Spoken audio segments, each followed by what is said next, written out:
हम लोग life processes CBSE class 10 का जो चैप्टर है आज उसी को कंटिन्यू करेंगे। हमारा डाइजेशन यानी कि न्यूट्रिशन हम कंप्लीट कर चुके हैं। सेकंड कल हमने रेस्पिरेशन कंप्लीट किया था और आज हम पढ़ने वाले हैं transportation in human beings. So today we are going to study about the circulation in humans. Okay, तो जो हमारी बॉडी में जो ट्रांसपोर्टेशन का काम है वो किसके थ्रू हो रहा है? Through blood. ब्लड एक फ्लूइड कनेक्टिव टिश्यू है जो हमारी बॉडी में न्यूट्रिएंट्स, ऑक्सीजन और वेस्ट को जहां टारगेट ऑर्गन से वहां पर लेकर जाता है। अब ये जो हमारा ब्लड है उसका कंपोजिशन क्या है? Now what is the composition of blood? जो हमारे ब्लड का फ्लूइड पार्ट है जिसका नाम है plasma. So the fluid part of our blood is known as plasma और जिसके अंदर बहुत सारे प्रोटीन्स वगैरह हैं और ये पेल कलर का फ्लूइड है। उसके बाद हमारे ब्लड में तीन तरीके के सेल्स हैं, आरबीसी, डब्ल्यूबीसी और platelets.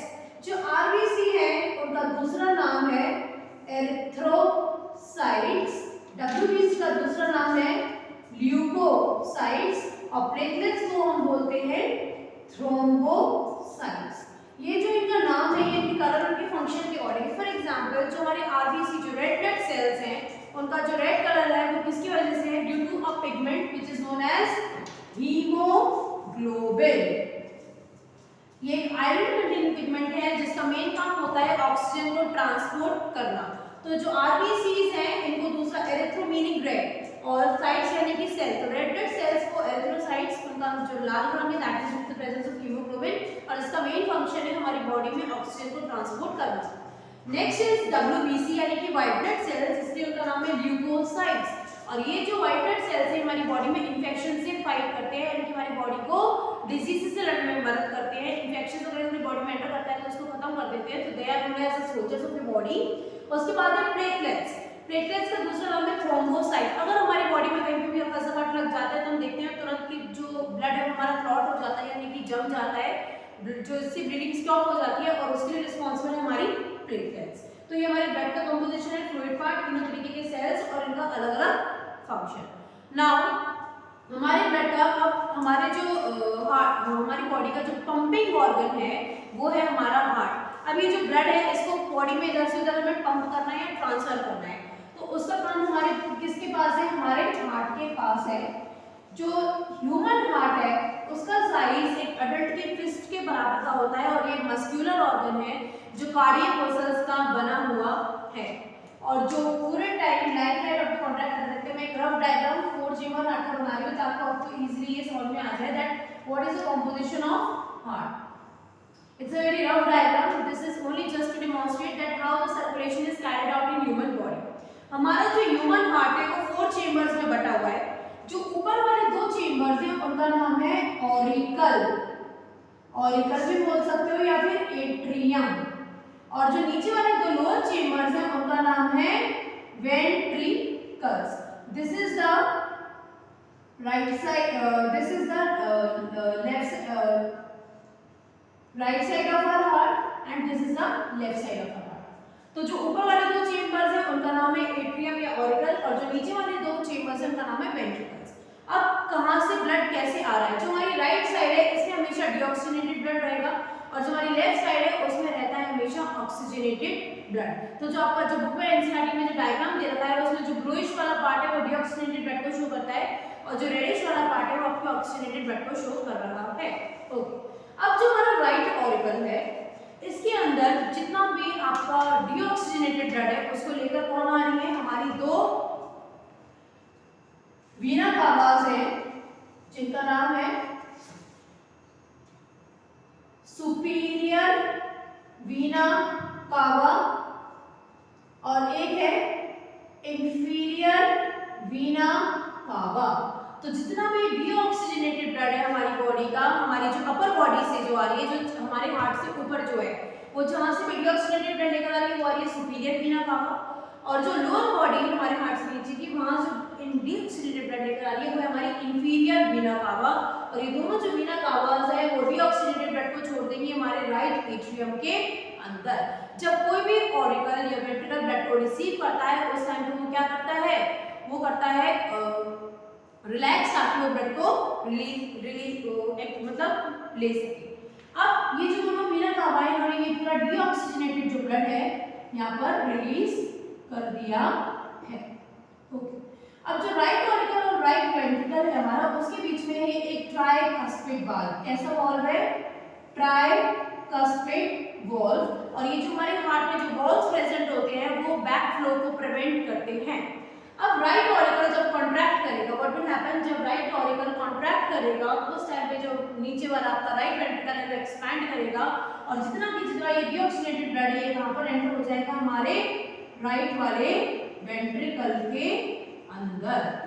Yes, now the blood has entered here और फिर यहाँ से ये जो ब्लड है वो ऑक्सीजनेशन के लिए कौन लेकर जाएगी? आपकी pulmonary artery and that will take the blood to lungs। हम जैसा कि पढ़ चुके हैं कि जो एक्सचेंज ऑफ कार्बन डाइऑक्साइड और ऑक्सीजन है हमारे लंग्स के अंदर होता है।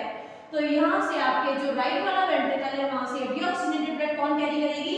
पल्मोनरी आर्टरी, और ये इसको पहुँचा देगी लंग्स पर फॉर ऑक्सीजनेशन, यानी कि उसमें से CO2 रिमूव हो जाएगा और ऑक्सीजन जो है वहाँ पर आ जाएगा। ओके, तो ये राइट वेंट्रिकल राइट वाला पार्ट पूरा हो गया। अब ये जो लंग्स के पास ब्लड पहुँचा आपका, ये वहां पर एक्सचेंज ऑफ गैसेस हुआ, इस ब्लड के अंदर से CO2 रिमूव हो गया है और ऑक्सीजन आ गया है। अब ये जो ऑक्सीजनेटेड ब्लड है उसको लेकर कौन आ रही है? हमारी पल्मोनरी वेन फ्रॉम लंग्स। याद रखिएगा जो आर्टरी और वेन्स है, अभी हम टाइप्स ऑफ ब्लड वेसल्स पढ़ेंगे, लेकिन जो पल्मोनरी वेन और पल्मोनरी आर्टरी हमारी बॉडी में जो एक्सेप्शंस है, आर्टरी हमेशा ऑक्सीजनेटेड ब्लड कैरी करती है और टुवर्ड्स द हार्ट करती है, लेकिन pulmonary artery is the only artery in your body that is carrying deoxygenated blood and that is away from the heart. And the pulmonary vein is the only vein in human body which carries oxygenated blood towards the heart. So ये दोनों exceptions आपको बहुत अच्छे से याद रखने हैं for your board examination. So this is pulmonary artery which is carrying deoxygenated blood and the pulmonary vein is carrying oxygenated blood। अब ये जो ऑक्सीजनेटेड ब्लड है पल्मोनरी वेन जो लेकर आई है वो कहाँ पे रिलीज करने वाली है? हमारे लेफ्ट वाले ऑरिकल के अंदर। यस, तो जो ऑक्सीजनेटेड ब्लड है वो यहाँ पर एंटर हो गया है। अब हमारा ये जो लेफ्ट ऑरिकल और जो लेफ्ट वेंट्रिकल है यहाँ पे भी एक वॉल्व मौजूद है, this is known as your bicuspid valve. अब जब हमारा लेफ्ट वाला ऑरिकल कॉन्ट्रैक्ट करेगा तो जो लेफ्ट वाला वेंट्रिकल है वो करेगा एक्सपैंड, जिसकी वजह से जो ब्लड है वो एंटर करेगा लेफ्ट वाले वेंट्रिकल के अंदर।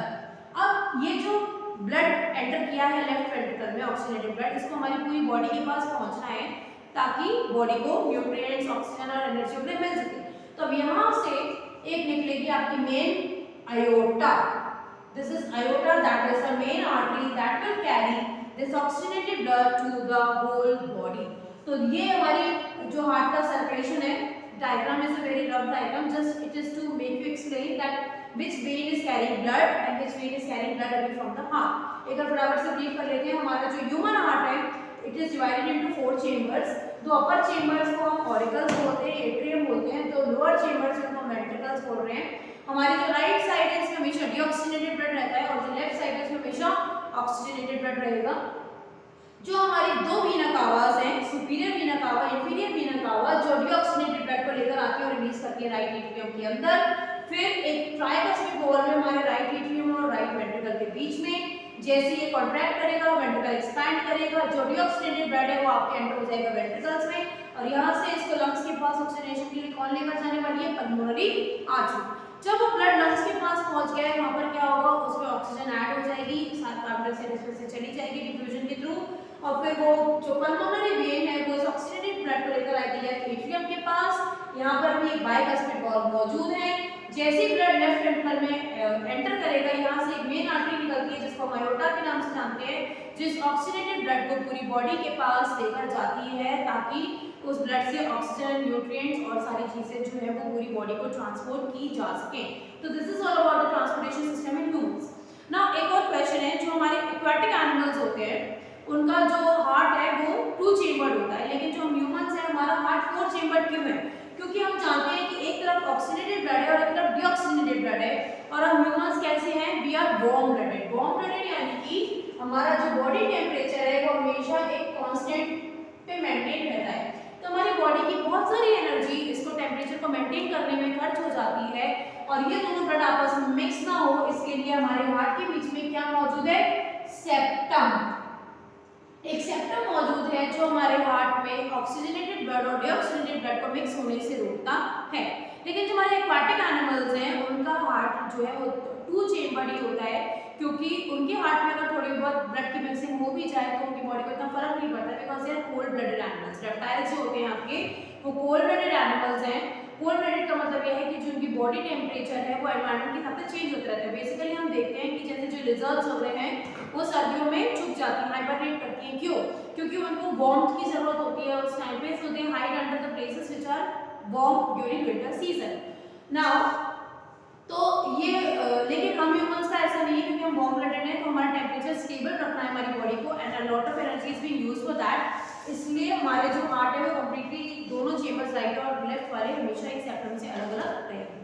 अब यहाँ पे एक और चीज हम देख रहे हैं, that is double circulation. Double circulation का मीनिंग क्या है कि जो ब्लड है वो हार्ट के पास 2 बार आ रहा है सेम ब्लड। पहले तो आता है वो डीऑक्सीनेटेड फॉर्म में, ये डीऑक्सीनेटेड ब्लड जाता है लंग्स के पास, वहां से ऑक्सीजन का होकर फिर वापस आता है हमारे लेफ्ट वाली साइड पे, फिर यहाँ से पंप होता है। तो इसका मतलब ये है कि when the blood is pumped twice, the same blood is pumped twice to the heart, तो that is known as double circulation. लेकिन जो हमारे एक्वाटिक एनिमल्स हैं वहाँ पे ऐसा नहीं है, यहाँ पे सिंगल सर्कुलेशन। फॉर एग्जांपल आप फिश को ले लो, फिश का जो रेस्पिरेटरी ऑर्गन है वो है गिल्स। तो फिश की बॉडी में क्या होता है कि जो डीऑक्सीनेटेड ब्लड है वो एक बार आता है आपके हार्ट के पास, फिश के अंदर फिर वो जो डीऑक्सीनेटेड ब्लड है वो पहुंचाया जाता है गिल्स के पास, क्योंकि गिल्स उनका रेस्पिरेटरी ऑर्गन है। फिर वहां से जो ऑक्सीजन ऐड होती है उनकी बॉडी में वो डायरेक्टली सप्लाई की जाती है पूरी बॉडी में। तो that is single circulation, but we humans have a double circulation, because पहले वो जो ब्लड डीऑक्सीनेटेड फॉर्म में आ रहा है, फिर वो लंग्स के पास जा रहा है, फिर ऑक्सीनेटेड होकर वो दोबारा हार्ट के पास आ रहा है ताकि वो पूरी बॉडी के पास पंप किया जा सके। तो ये हो गया डबल सर्कुलेशन। अब जो हम इंसानों के अंदर जो ब्लड वेसल्स है वो 3 तरीके की ब्लड वेसल्स हैं, एक है आर्टरीज, फिर है आपकी वेन्स और एक है कैपिलरीज। तो जो आर्टरीज है वो बेसिकली थिक वॉल्ड होती हैं। क्यों होंगी थिक वॉल्ड? बिकॉज आर्टरीज जो है वो क्या करती हैं, they carry blood away from the heart, और जब हार्ट से ब्लड निकलता है तो उसमें प्रेशर बहुत ज़्यादा हाई होता है, तो उस प्रेशर को विथस्टैंड करने के लिए जो आर्टरीज की वॉल्स हैं वो थिक होंगी। So they carry oxygenated blood, they have thick walls and they carry blood away from the heart. Only exception मैंने आपको क्या बताया, pulmonary artery is the only artery which is carrying deoxygenated blood and that is away from the heart. अब जो veins हैं, क्योंकि जो veins हैं वो कलेक्ट कर रही है deoxygenated blood को, तो हार्ट पंप से तो ब्लड नहीं जा रहा हमें, तो वो थिन वॉल्ड होती हैं, प्लस उनमें जो ब्लड का प्रेशर है वो बहुत ज़्यादा हाई नहीं होता, क्योंकि इतना ज़्यादा प्रेशर फ्लो नहीं कर रहा है उसमें, and they are carrying blood towards the heart. क्योंकि जो वेन्स है हमारी वो ब्लड को body organs towards the heart लेकर आ रही हैं, क्योंकि उन्हें वो खून उनको कहाँ पे लेके जाना है, बॉडी से कलेक्ट करके डीऑक्सीनेटेड ब्लड को उनको हार्ट के पास लेके जाना है। ठीक है, उसके बाद आ गई आपकी कैपिलरीज। सो कैपिलरीज क्या है, there are network of fine very fine blood vessels जो सिंगल सेल वॉल थिक होती हैं, और जो exchange of nutrients different cells के बीच में होगा वो कैपिलरीज के थ्रू ही होता है। तो they have very thin layer of wall of cells, only single cell, और जो भी एक्सचेंज ऑफ न्यूट्रिएंट्स है जो वेस्ट होगा that is take place with the help of capillaries. तीनों तरीके की ब्लड वेसल्स का नाम और उनके बीच का जो डिफरेंस है वो बेसिकली आता है। फिर इसमें से जो इंपॉर्टेंट क्वेश्चंस है वो आपका डबल सर्कुलेशन क्या चीज़ है, that what is double circulation, how it is different from single circulation. फिर उसके अलावा जो आपके एक्सेप्शन वाले क्वेश्चन है कि पल्मोनरी आर्टरी और pulmonary vein, name 2 arteries and veins जो एक्सेप्शनली काम कर रही है, तो ये दोनों है आपकी बॉडी में, और rest is your all about your transportation in human beings. तो इसमें ये आ सकता है कि जो आपके जो एमसीक्यू, बिकॉज ऑफ 20 क्वेश्चंस आपके ऑब्जेक्टिव बेस आएंगे, एसेसिव रीजनिंग आएंगे, तो ये आ सकता है कि जो ट्राइकस्पिड वॉल्व है और जो बाइकस्पिड वॉल्व है वो हार्ट के कौन सा साइड में प्रेजेंट होता है। तो आज की वीडियो में हमने जो ट्रांसपोर्टेशन इन ह्यूमन बीइंग्स इसको कंप्लीट कर लिया है। अब इस चैप्टर में आपके पास 2 टॉपिक्स और बचे हैं, that is transportation in plants and the last topic is excretion, जिसमें हम किडनी की फंक्शन और सबको पढ़ेंगे। तो आज की वीडियो को आज हम यहीं पे स्टॉप कर रहे हैं। फिर जो अगली वीडियो है उसमें हमारा जो नेक्स्ट लाइफ प्रोसेस है we are going to discuss about.